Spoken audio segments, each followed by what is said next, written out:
मन सभी प्रवृत्तियों का पुरोगामी है। मन उनका प्रधान है, वे मनोमय है।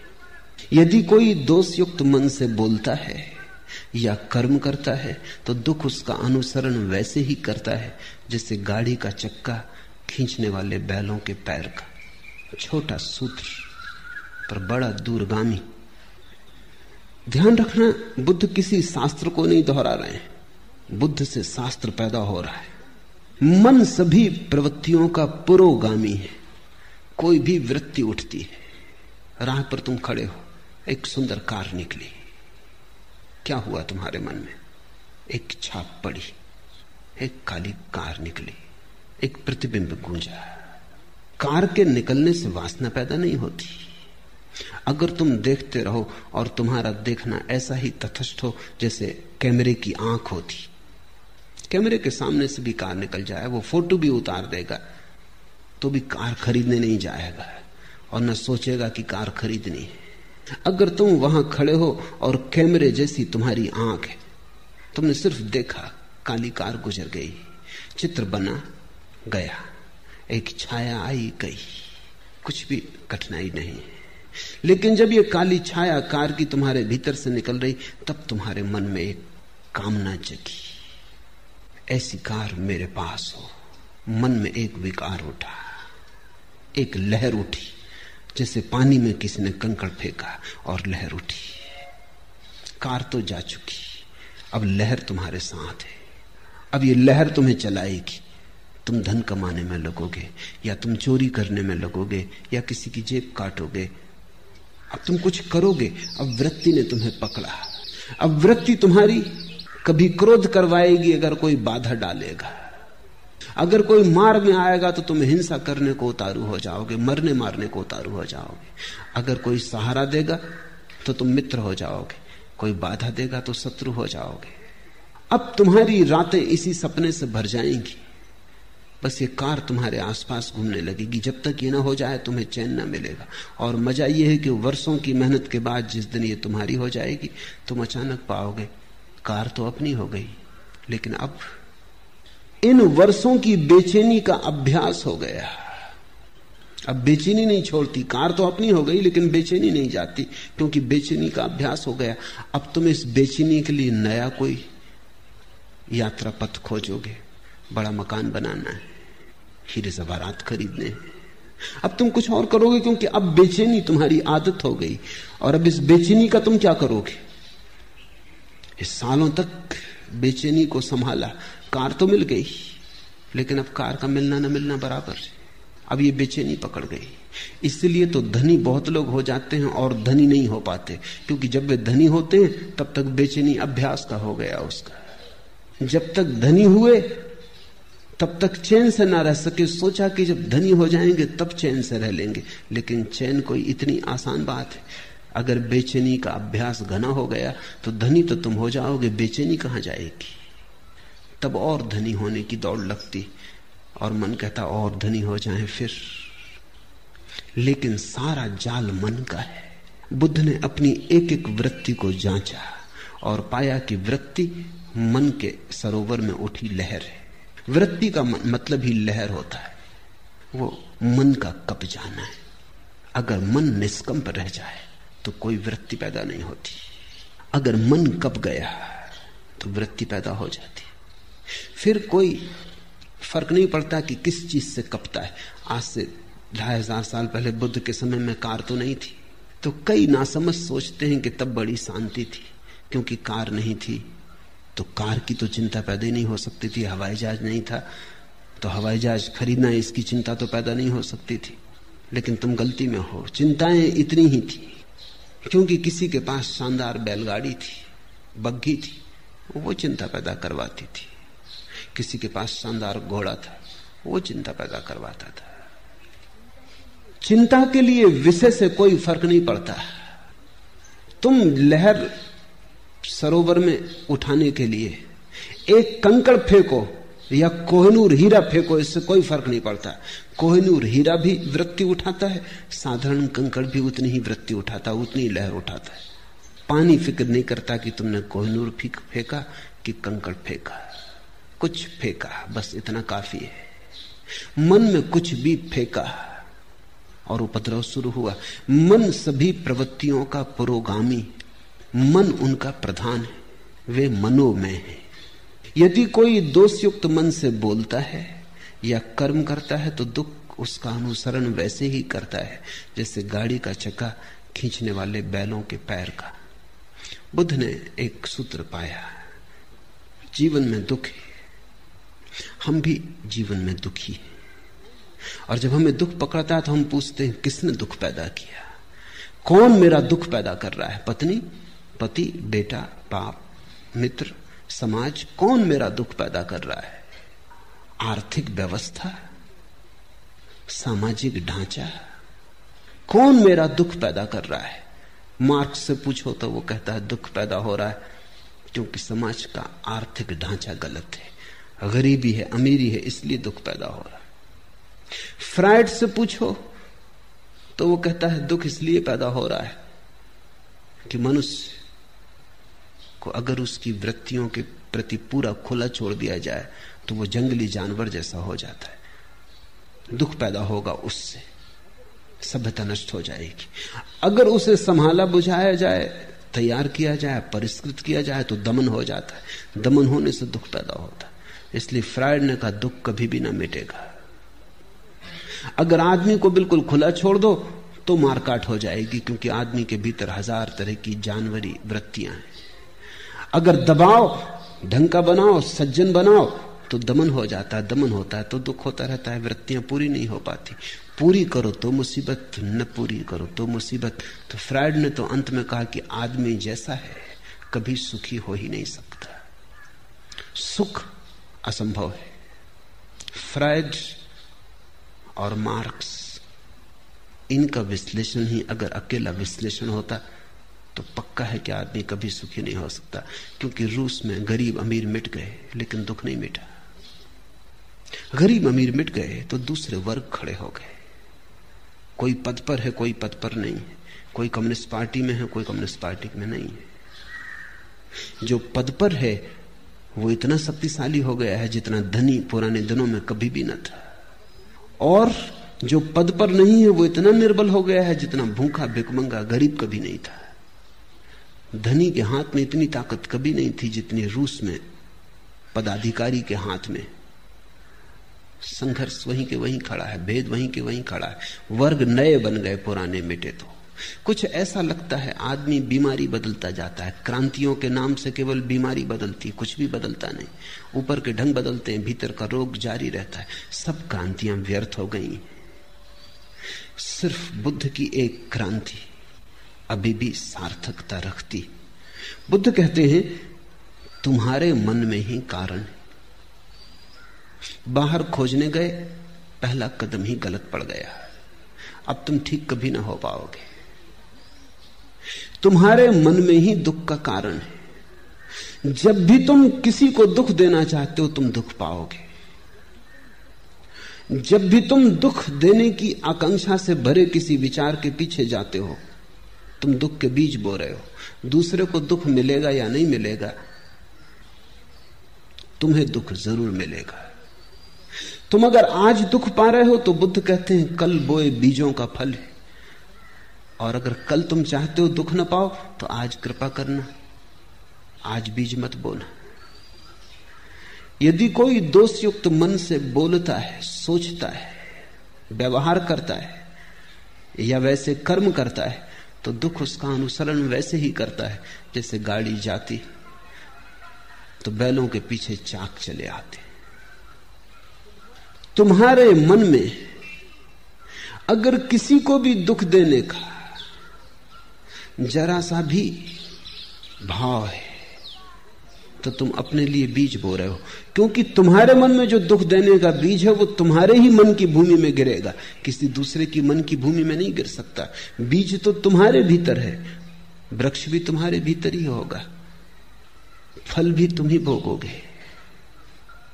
अगर बहुत गौर से देखा जाए तो जब तुम दूसरे को दुख देना चाहते हो तब तुमने अपने को दुख देना शुरू कर ही दिया। तुम दुखी होने शुरू हो ही गए।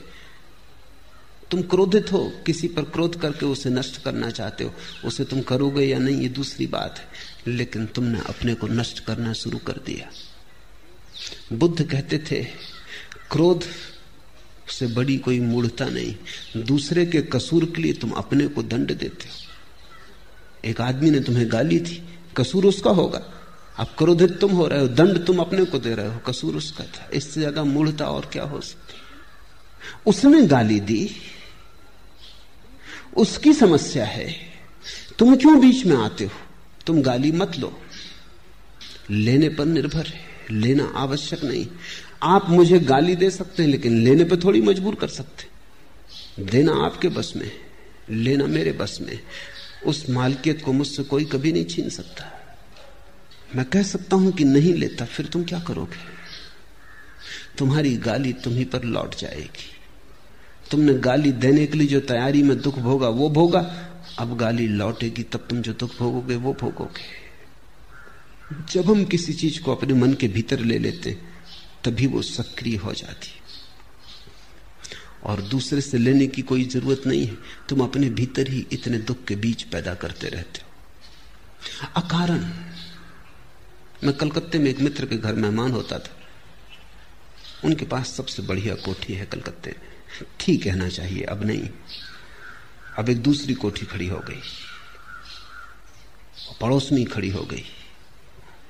जब मैं उनके घर मेहमान होता था तो वो हमेशा अपने मकान में मुझे ले जाते। कई बार दिखा चुके थे मगर फिर दिखाते, उनका रस खत्म नहीं होता था। स्विमिंग पूल, बगीचा सब दिखाते। उनकी आदत थी, ये मान के मैं जब भी वो दिखाते फिर इस तरह उत्सुकता लेता जैसे कभी नहीं देखा है। मगर आखिरी बार जब उनके घर गया तो उन्होंने मकान न दिखाया। मैं थोड़ा हैरान हुआ, क्या ये आदमी बदल गया? मैंने पूछा कि क्या मामला है, मकान नहीं दिखलाइएगा? कहने लगे क्या खाक दिखलाएं, क्या हुआ? देखते नहीं कि बगल में एक बड़ा मकान खड़ा हो गया। जब तक इससे बड़ी कोठी न कर लूं तब तक अब चैन नहीं। अब क्या दिखाना है? इनका मकान वैसी का वैसा है, क्योंकि बगल का मकान इनके मकान में कुछ फर्क नहीं किया है। इनका मकान ठीक उतना ही सुंदर है जैसा था, लेकिन बगल में एक मकान खड़ा हो गया। बड़ी लकीर किसी ने खींच दी, इनकी लकीर छोटी हो गई बिना छुए। किसी ने छुआ नहीं, हाथ नहीं लगाया, मगर बगल में एक लकीर खड़ी हो गई। उनकी पत्नी ने मुझसे कहा कि कुछ समझाइए इनको, न सोते हैं न चैन, इनकी छाती पे बोझ हो गया है वो बगल का मकान। बगल के मकान वाले को शायद पता भी ना हो कि कोई जला भुंजा जा रहा है, कि कोई मरा जा रहा है, मगर इस आदमी ने अपने भीतर एक बीज बो लिया। ये उस मकान से नहीं आया है, क्योंकि इसकी पत्नी को कोई तकलीफ नहीं, इसकी पत्नी भी वही है, इसे कोई तकलीफ नहीं है। मकान से नहीं आया है, इसके अपने भीतर के मन का रोग है। एक ईर्ष्या जगी, अहंकार को चोट लगी है। मैंने उनसे कहा कि मैं सदा जानता था कभी न कभी ये झंझट होगी। आप अपने मन में अपने मकान का इतना रस लेते कि कोई भी मकान अगर खड़ा हो गया तो आप जी ना सकोगे। क्योंकि सदा आपको देख के मुझे ऐसा लगा ये मकान आपके लिए नहीं है, आप मकान के लिए हो। आप मालिक नहीं हो, ये मकान मालिक है। आप वस्तु को अपना सब संभाल दिए, दे दिए वस्तुओं को, आप गुलाम हो गए। मुझे डर था कि कभी न कभी ये होगा, कोई मकान बड़ा बगल में खड़ा हो जाएगा तो तुम न झेल पाओगे। वो रुग्ण रहने लगे जब से वो मकान बन गया। मन में सारा खेल है। यही जिंदगी मुसीबत, यही जिंदगी मसरत, यही जिंदगी हकीकत, यही जिंदगी फसाना। कैसी मन की व्याख्या है, कैसे तुम देखते हो, कैसे तुम सोचते हो, कैसी तुम व्याख्या करते हो जीवन की, सब उस पर निर्भर है। मन सभी प्रवृत्तियों का पुरोगामी है, मन उनका प्रधान है। यदि कोई प्रसन्न मन से बोलता है या कर्म करता है तो सुख उसका अनुसरण करता है, वैसे ही जैसे कभी साथ न छोड़ने वाली छाया। अगर तुम दुखी हो तो अपने को कारण जानना, अगर सुखी हो तो अपने को कारण जानना। अपने से बाहर कारण को मत ले जाना, वही धोखा है। इसको ही मैं धार्मिक क्रांति कहता हूं। जिस व्यक्ति ने अपने जीवन के सारे कारणों को अपने भीतर देख लिया, वो व्यक्ति धार्मिक हो गया, क्योंकि अब उसके हाथ में है बात। अब दुखी होना हो तो तुम जानते हो कौन से बीज बोने, सुखी होना हो तो जानते हो कौन से बीज बोने। अब कोई मजबूरी न रही। फिर अगर दुख में ही मजा लेना हो तो मजे से बीज बो, कोई बाधा नहीं डाल सकता। लेकिन एक बात फिर तुम न कर सकोगे कि दुख के तो बीज बो और रोना भी रो कि मैं दुखी क्यों। अपने ही हाथ से जहर पियो और फिर रो कि मैं मर क्यों रहा हूं। मरना हो मजे से जहर पियो, जीना हो मत पियो। तुम्हारे हाथ है, तुम्हारी प्याली है, तुम्हारा जहर है, और तुम्ही को जीना या मरना है। उसने मुझे डांटा, मुझे मारा, मुझे जीत लिया, मेरा लूट लिया। जो ऐसी गांठें मन में बनाए रखते उनका वैर शांत नहीं होता। उसने दूसरे पर जिनका सारा जोर है, उसने मुझे डांटा, उसने मुझे मारा, उसने मुझे जीत लिया, मेरा लूट लिया। जो दूसरे पर नजर रखते। बुद्ध का एक शिष्य हुआ, पूर्ण काश्यप। वो निश्चित ही पूर्ण हो गया था, इसलिए उसे बुद्ध पूर्ण कहते हैं। फिर एक दिन बुद्ध ने उससे कहा कि पूर्ण, अब तू पूर्ण सच में ही हो गया। अब मेरे साथ साथ डोलने की कोई जरूरत ना रही। अब तू जा, अब तू गांव गांव नगर नगर घूम और डोल, मेरी खबर ले जा। मेरे पास तूने जो पाया है उसे लुटा। पूर्ण ने कहा, भगवान किस दिशा में जाऊं? आप इशारा कर दे। बुद्ध ने कहा, तू खुद ही चुन ले। अब तू खुद ही समर्थ है, अब मेरे इशारे की भी कोई जरूरत ना रही। तो पूर्ण ने कहा कि जाऊंगा। सूखा नाम का एक इलाका था बिहार में, वहां जाऊंगा। बुद्ध ने कहा, तू खतरा मोल ले रहा है। वो जगह भली नहीं, लोग सज्जन नहीं, लोग बड़े दुष्ट हैं, और लोग सताने में रस लेते हैं। लोग तुझे परेशान करेंगे। इन पीत वस्त्रों में उन्होंने भिक्षु कभी देखा नहीं, वो बड़े जंगली हैं, तू वहां मत जा। पर पूर्ण ने कहा, इसलिए तो उनको मेरी जरूरत है, किसी को तो जाना ही होगा। कब तक वे जंगली रहें? कब तक उनको पशुओं की तरह रहने दिया जाए? मुझे जाना होगा, आज्ञा दे। बुद्ध ने कहा, जा, मेरे 2-3 सवालों के जवाब दे दे। पहला, अगर वे तुझे गालियां दे, अपमान करें तो तुझे क्या होगा? तो पूर्ण ने कहा, ये भी आप मुझसे पूछते हैं क्या होगा? आप भली भांति जानते कि मैं प्रसन्न होऊंगा, क्योंकि मेरे मन में यह भाव उठेगा, कितने भले लोग हैं, सिर्फ गालियां देते, मारते नहीं। मार भी सकते थे।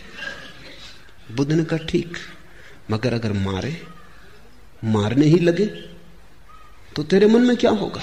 पूर्ण ने कहा, आप पूछते, आप भली भांति जानते हैं कि पूर्ण प्रसन्न होगा कि धन्य भाग कि मारते हैं, मार ही नहीं डालते, मार भी डाल सकते थे। बुद्ध ने कहा, आखिरी सवाल पूर्ण, अगर मार ही डालें तो मरते वक्त तेरे मन में क्या होगा? पूर्ण ने कहा, आप और पूछते, आपको भली भांति मालूम है कि जब मैं मर रहा हूंगा तो मेरे मन में होगा, धन्य भाग, उस जीवन से छुटकारा दिला दिया जिसमें कोई भूल चूक हो सकती थी। बुद्ध ने कहा, अब तू जा, अब तुझे जहां जाना है तू जा। अब तुझे कोई गाली नहीं दे सकता, अब तुझे कोई मार नहीं सकता, अब तुझे कोई मार डाल नहीं सकता। ऐसा नहीं कि वो तुझे गाली ना देंगे, गाली तो वो देंगे, लेकिन तुझे अपनी कोई गाली नहीं दे सकता। ऐसा नहीं कि वो तुझे मारेंगे नहीं, मारेंगे, लेकिन तुझे अब कोई मार नहीं सकता। और कौन जाने, कोई तुझे मार भी डाले, लेकिन अब तू अमृत है, अब तेरी मृत्यु संभव नहीं। सारा खेल मन का है। कैसे हम देखते, उसने मुझे डांटा, उसने मुझे मारा, मुझे जीत लिया, मेरा लूट लिया। जो ऐसी गांठें मन में नहीं बनाए रखते हैं, उनका वैर शांत हो जाता है। और वैर नरक है, कहीं और कोई नरक नहीं। शत्रुता में जीना नरक है। तुम जितनी शत्रुता अपने चारों तरफ बनाते हो उतना तुम्हारा नरक बड़ा हो जाता है।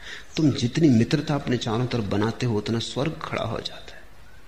स्वर्ग मित्रों के बीच जीने का नाम है, नरक शत्रुओं के बीच जीने का नाम है। और सब तुम पे निर्भर है। नरक कोई भौगोलिक जगह नहीं है और न कोई स्वर्ग कोई भौगोलिक जगह है। नक्शों में मत पड़ना। मनोदशाएं, स्टेट्स ऑफ माइंड। जब तुम सारे जगत को मित्र की तरह देखते हो, ऐसा नहीं कि सारा जगत मित्र हो जाएगा, इस भूल में मत पड़ना। लेकिन तुम जब सारे जगत को मित्र की भांति देखते हो, तुम्हारे लिए जगत मित्र हो गया, तुम्हारे शत्रु समाप्त हो गए। और अगर कोई तुम्हारी शत्रुता करेगा तो वो शत्रुता उसके मन में होगी, वो उसकी पीड़ा पाएगा, लेकिन तुम्हें कोई पीड़ा नहीं दे सकता। इस संसार में वैर से वैर कभी शांत नहीं होता, अवैर से ही वैर शांत होता है। यही सनातन धर्म है, यही नियम है। नहीं वैरेन वैरानी समंतीद कुदाचनम, अवैरेन चा समंती एस धम्मो सनातनो। यही सनातन धर्म है। शत्रुता से शत्रुता समाप्त नहीं होती, क्रोध से क्रोध समाप्त नहीं होता, वैर से वैर नहीं मिटता। और जितना वैर बढ़ता जाता है उतना तुम अपने चारों तरफ अपने हाथों नरक निर्मित करते चले जाते हो। ये जगत तुम्हारी कृति है, तुम चारों तरफ अपना परिवेश बनाते हो। ये बात तुम्हें दिखाई पड़ जाए, ये इशारा तुम्हें समझ आ जाए तो तुम्हें फिर कोई दुख नहीं दे सकता। तुम्हारा स्वभाव तब सुख हो जाएगा। फैलाओ मैत्री। महावीर ने कहा है, मित्ति में सब भूएसु वैरम मज्ज न के नहीं। मेरी मित्रता सबसे है, सारे विश्व से, सब भूतों से, सब भूएसु, और वैर मेरा किसी से भी नहीं। महावीर के कानों में भी खीले ठोकने वाले मिल गए, पत्थर मारने वाले मिल गए, महावीर को गांव-गांव से खदेड़ कर बाहर निकालने वाले मिल गए, लेकिन महावीर यही कहते रहे, वैरम मच्छ न के नहीं, मेरी किसी से कोई शत्रुता नहीं। उनकी होगी, उनका हिसाब वो जाने। अभी कुछ दिन पहले मैं एक कहानी कह रहा था कि दो मनोवैज्ञानिक, एक ही मकान में उनका दफ्तर था, रोज सुबह आते, लिफ्ट में सवार होते, अक्सर साथ साथ सवार होते। वो जो लिफ्ट को चलाने वाला सेवक था वो बड़ा हैरान था। जब भी वे दोनों साथ साथ जाते तो पहले एक मनोवैज्ञानिक उतरता 10वीं 12वीं मंजिल पे कहीं। जब भी वो उतरता दरवाजे से लौट के दूसरे मनोवैज्ञानिक के ऊपर थूकता, चला जाता अपनी तरफ, और दूसरा चुपचाप अपना रुमाल निकाल के अपना मुंह पहुंच लेता, टाई पहुंच लेता, या कोट पे पड़ गया होता थूक पहुंच लेता, रख लेता और अपना बस तैयारी करने लगता, क्योंकि 15वें या 20वें मंजिल पर उसको उतरना। आखिर उस लिफ्ट मैन को और संभालना मुश्किल हो गया। एक दिन उसने कहा कि बात बहुत हो जा रही, ये मामला क्या है, ये आदमी क्यों आपके ऊपर थूकता है? तो उस मनोवैज्ञानिक ने कहा, ये उसकी समस्या है, उसी से पूछो, मेरा इसमें कोई हाथ ही नहीं, ये समस्या उसकी है, उसी से पूछो। बेचारा जरूर कोई ना कोई पागलपन उसे सवार है, मेरा तो कुछ भी नहीं बिगड़ता, पहुंच लेता हूं, उसकी सोचो, असली तकलीफ वही पा रहा है।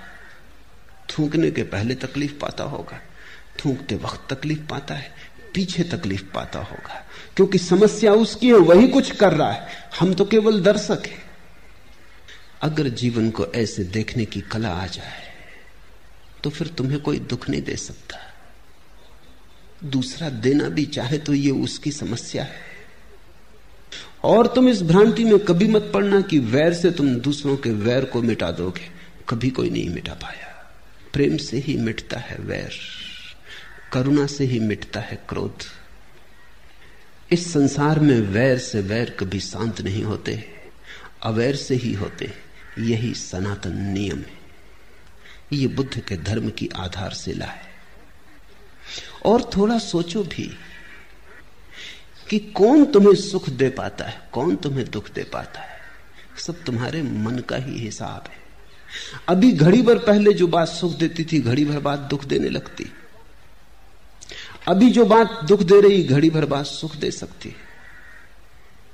तुम्हारी व्याख्या, तुम कैसे उस बात को पकड़ते हो, क्या उस बात को रंग देते हो, क्या रूप देते हो। और अगर तुम्हें यह दिखाई पड़ जाए कि कोई दूसरा सुख नहीं दे सकता, तो दुख कैसे देगा? किसने तुम्हें कभी कोई सुख दिया, याद है कुछ? किसने तुम्हें कभी कोई आनंद दिया, याद है कुछ?